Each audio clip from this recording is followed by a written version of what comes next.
What's up, y'all? Welcome to the Prop Wiz. I'm your host, The Wiz. Yo, we finally made it. We're mere hours away from the release of Ghostbusters Afterlife in theaters tonight. This week, I've been focusing on my Ghostbuster collectibles that I have in my collection, and I figured today would be a great day to show off my Proton Packs. So what I'll be doing is kind of a short comparison of my two Proton Packs. There's slightly two different techniques in this. In short, one is 3D printed, and the other one is actually molded from resin. Now, this is my 3D printed one.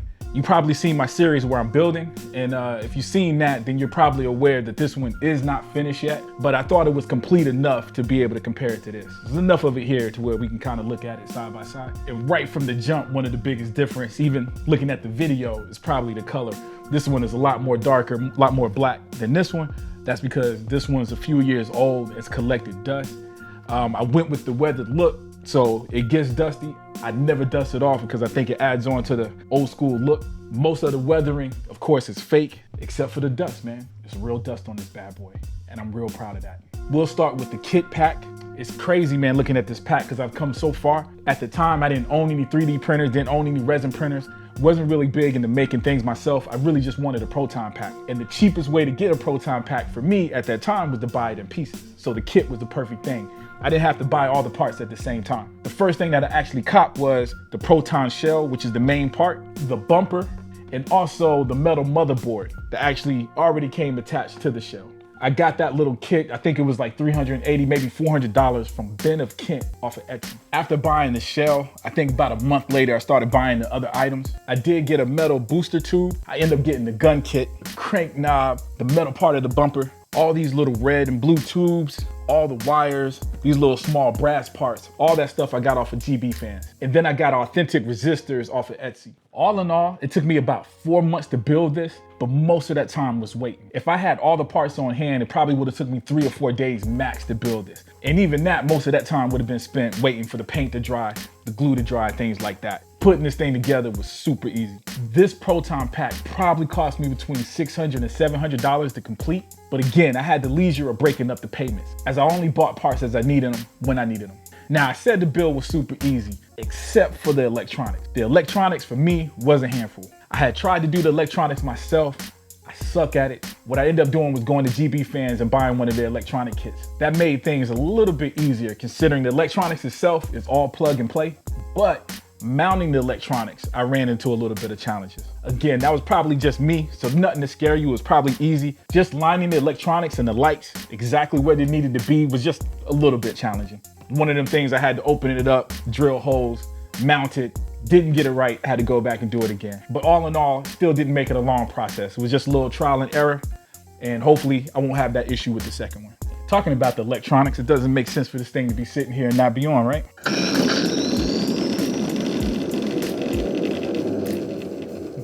This is my first Proton Pack, so she'll always be my baby. Even when this one is done, this will probably be the one I'll be having strapped to my back. Okay, first Proton Pack, new Proton Pack. Now, a few of the larger metal and aluminum parts that was on this, I had 3D printed on this. So this whole thing, including the shell, booster tube, the gun handles, most of this is all 3D printed. Where I stayed consistent with the metal parts was things like the clipper valves, some of the knobs, the bumper here, and the ion arm. A couple of things, especially these smaller brass parts, I got off of Etsy. I'll leave a link below. The clipper valves, the knobs and all that stuff I got from GB Fans. This was my first time getting this little metal bumper thing from them as well. And one of the things that I learned that I didn't know is that it functions as a real bumper. This thing actually has some spring to it. This one is completely metal, does not. Not a super big deal, but one of the things I kind of learned and wonder if it was like that on the actual Proton Pack in the film. Even though I do have some metal parts on here, I do want to point out that the 3D files had the majority of this entire thing, including the motherboard. Now my motherboard is metal. I also got that from GB Fans. Just knowing the weight that it was going to be holding, knowing that that's the main support system, I just felt more comfortable with that being metal. But it was nice to have the files to 3D print if I chose to. On top of that, they did have a motherboard file where if you wanted to cut it in a sheet of metal, you could do that. I don't have the tools to do that, but it was nice to have the files if I chose to.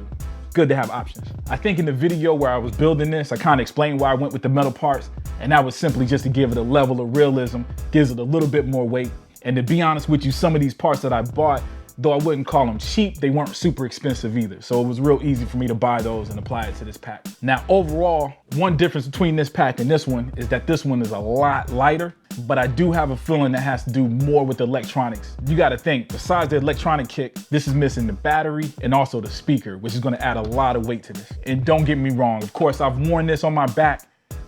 It's nowhere near light. It still got some weight to it. There's just a big difference between this one and this one. Conclusion, both packs are dope. If you plan on making one, I'm just showing you that you do have options. Speaking about options, I want to give a shout out to the Chiseler. He's over at the Weekend Social Podcast. He built an extremely impressive Proton Pack out of wood. Out of wood, y'all. It looks like one of these bad boys. I still can't wrap my mind around it. Definitely worth watching this video. Very, very impressive. Go check it out. This means there's plenty of options out there to build your own Proton Pack, depending on your skill level and your budget. If you want to check out more on my original Proton Pack, check out my son's channel, The Geek Son. It's a link above. He's got a cool stylized video where he kind of talks about and shows off the Proton Pack way before I had my own channel. And of course, I go into great detail on building this bad boy on this channel, so check that out if you get a chance. Anyways, that's it for this episode. Just to give you a heads up, me and my son will probably be doing an out of the theater review tonight. No spoilers. And then sometime this weekend, we'll probably sit down in the studio and do a full review. So stay tuned. Until then, please leave a comment. Let me know what your plans are for making a Proton Pack if you plan on building one. If you're waiting for that Hasbro Labs to drop their Proton Pack, that's cool too. If you haven't already, definitely subscribe, like, and share. And I'll check you guys out next time, all right? Peace.